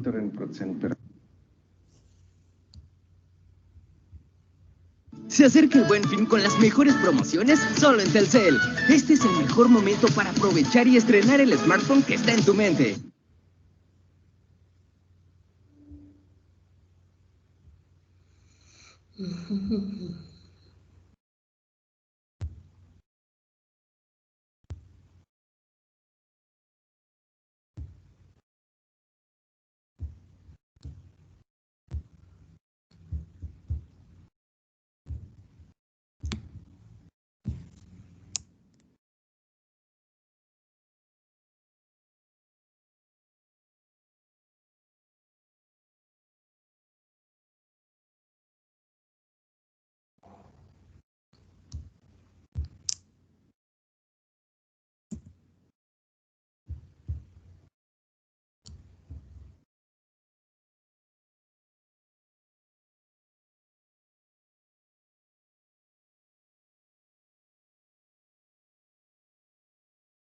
Los medicamentos tienen un efecto relativamente breve y pueden dosificarse de forma que el paciente esté totalmente despierto al cabo de unos minutos. ¿Por qué muchos pacientes sienten náuseas después de una anestesia? Las provocan los fuertes analgésicos, los opiáceos, entre cuyos efectos secundarios destacan las náuseas. La morfina, por ejemplo, o el fentanilo son medicamentos de acción analgésica muy extendidos. Hoy en día no se pueden evitar, pero por supuesto continúan las investigaciones con el fin de disminuir los efectos secundarios. ¿El paciente puede prevenir las náuseas? En cualquier caso, es útil informar al anestesista si se han sufrido náuseas en alguna otra ocasión. Cuando sabemos que existe riesgo, utilizamos medicamentos diferentes o, como medida de prevención, administramos preparados antieméticos, o sea, medicamentos que ayudan a controlar las náuseas.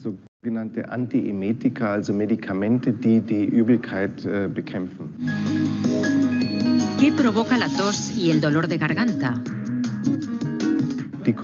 Se producen debido a la intubación, como acabamos de ver. Se trata de una irritación mecánica de la tráquea y una irritación mecánica siempre produce tos. Es algo normal y le ocurre a casi todos los pacientes, pero pocas veces se convierte en un problema serio. Después de algunas horas, suele desaparecer por completo.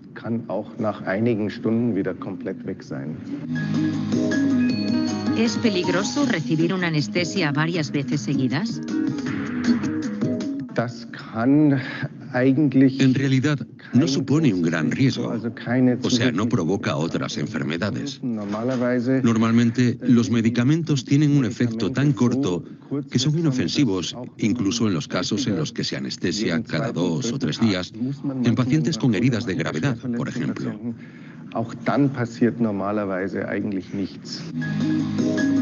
Se dice que las anestesias aumentan el riesgo de demencia. ¿Es cierto? Sobre eso no existen datos concretos. Se supone que pueden aparecer estos efectos, pero en realidad no hay estudios de envergadura que lo demuestren estadísticamente. En la actualidad se puede afirmar que probablemente no supongan un riesgo de demencia.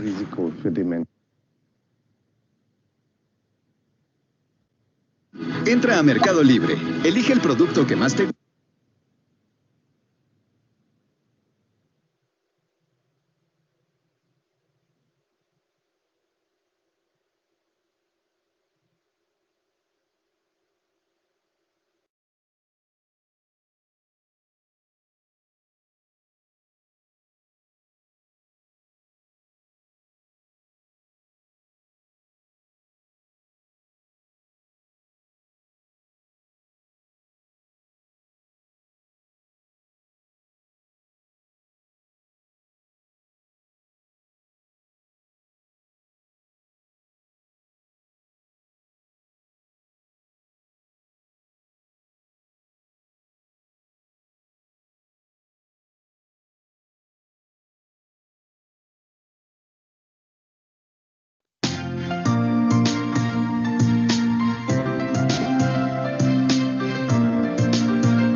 Doctor Orozco, ¿qué es la anestesia regional?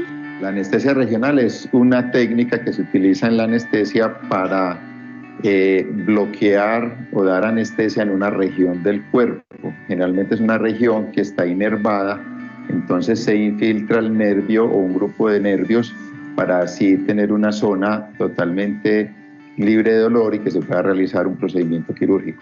¿Cómo se diferencia la anestesia regional de la anestesia local y de la anestesia general? La anestesia general es una técnica anestésica donde el paciente se encuentra con pérdida del conocimiento en una profundidad tal donde pueda tolerar un estímulo quirúrgico. Fuera de eso, el paciente tiene amnesia de lo sucedido. En algunos casos puede haber relajación o no relajación muscular para hacer el procedimiento quirúrgico.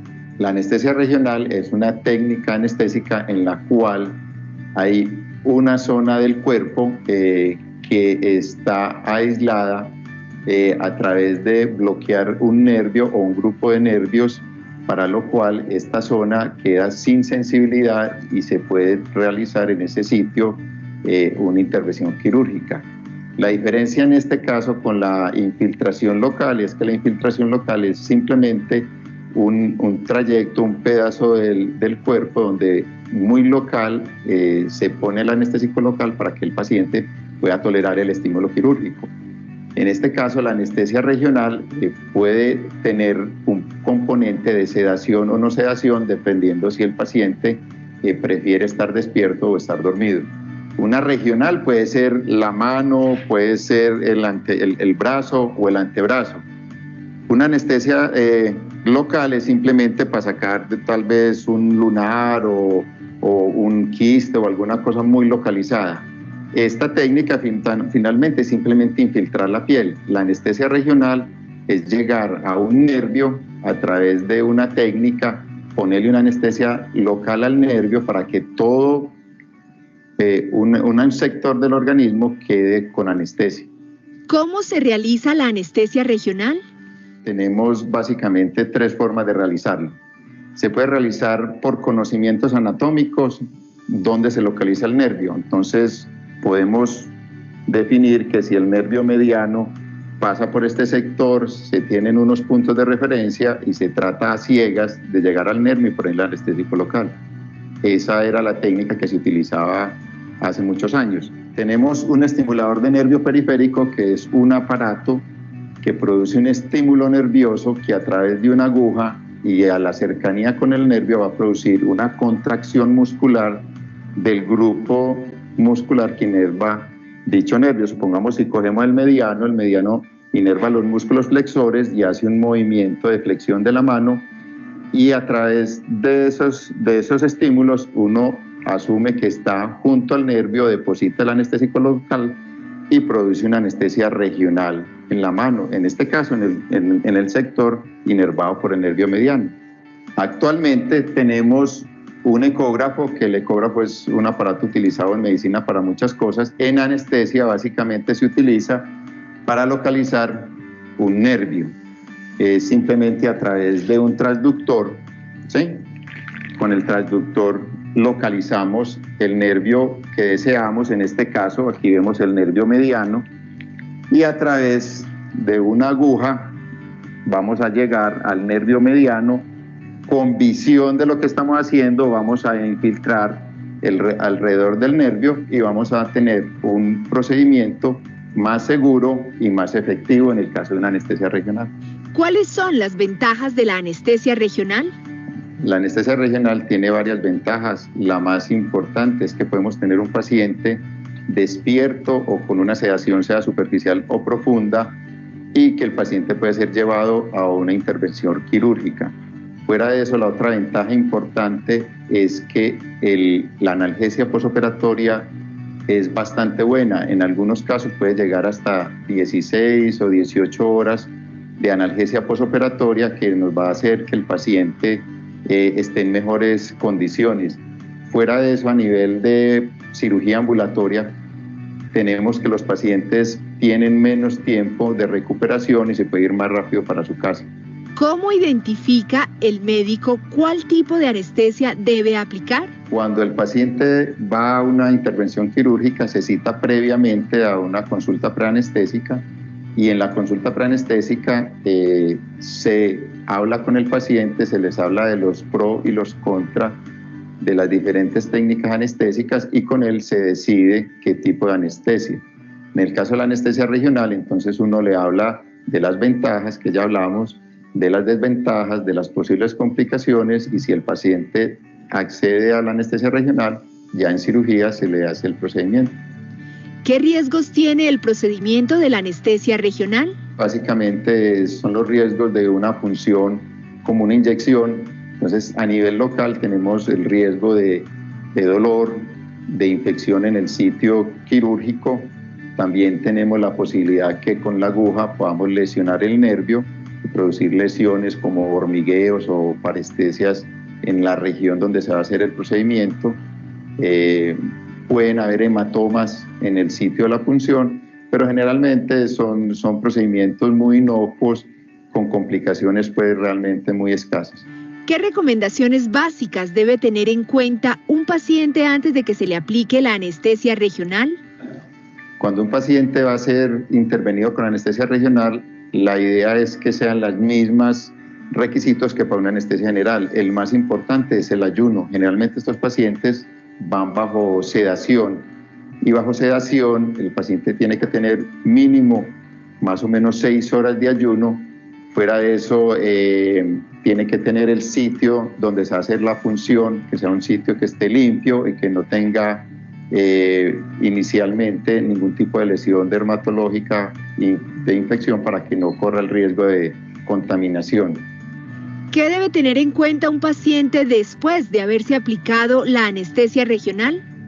Después de terminada la anestesia regional, cuando el paciente sale del área quirúrgica, se le explica cuáles son los cuidados. El cuidado más importante es que va a tener una zona que no va a tener sensibilidad en un periodo aproximado de unas 18 a 24 horas. Entonces tiene que tener cuidado para no producir lesiones en la piel, sea por quemaduras o por posiciones por compresión por apoyo. Cuando el paciente tiene un bloqueo del miembro inferior, tiene que tener mucho cuidado de que no se vaya a levantar, a caminar. Como no tiene fuerza muscular, no se vaya a caer y se vaya a porrear. Durante la consulta preanestésica, todas estas instrucciones se le dan muy claras al paciente para evitar posibilidades de complicación en el posoperatorio. Para más bienestar, visite www.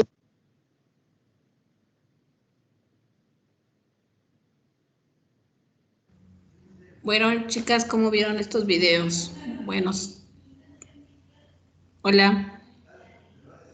¿Mande? Muy buenos, Miss. Yo tengo una pregunta. Mande, mi amor. ¿Por qué, por ejemplo, aquí en el video menciona que se tiene que tener un ayuno de 6 horas para la anestesia local? ¿Y por qué, por ejemplo, en los dentistas dicen que tiene que ir bien desayunado, porque si no la anestesia no le hace y esas cosas? Bueno, regularmente recuerde que todas las anestesias provocan algo. ¿Por qué? Porque se van e inducen en el nervio. Entonces, en los dentistas, pues sí, también he escuchado como que necesitan estar comiendo para poder, pero no entiendo esa parte, ¿por qué? Tal vez porque será en la parte superficial, en la parte de arriba, pero finalmente también inducen un nervio, pero probablemente esto no agarre como el sistema nervioso central, o sea, todo lo de abajo. Pero Maestra, buena pregunta, mi niña. Hay que investigar por qué. ¿me permite decirle? Bueno, creo Claro, saber. ¿sabes, Fernanda? Lo que pasa es que los que usan los dentistas son anestésicos locales, no son anestésicos generales. Ellos usan, creo, la bupivacaína y son nada más locales y esos no inducen depresión en el sistema nervioso central. Entonces el paciente sí está consciente. Ok, son Creo que es por eso, Mae. ok, o sea, son analgésicos de mínima invasión, como la gilocaína, la buprenorfina. Ajá, exacto. Ok, Los ok. grupos de la lidocaína y todo eso. Ok. Mira. Bueno, pero bueno, sí hay que investigar por qué. Si tienen familiares, pregúntenle por qué por qué nos hacen esa pregunta antes de inducirnos una anestesia.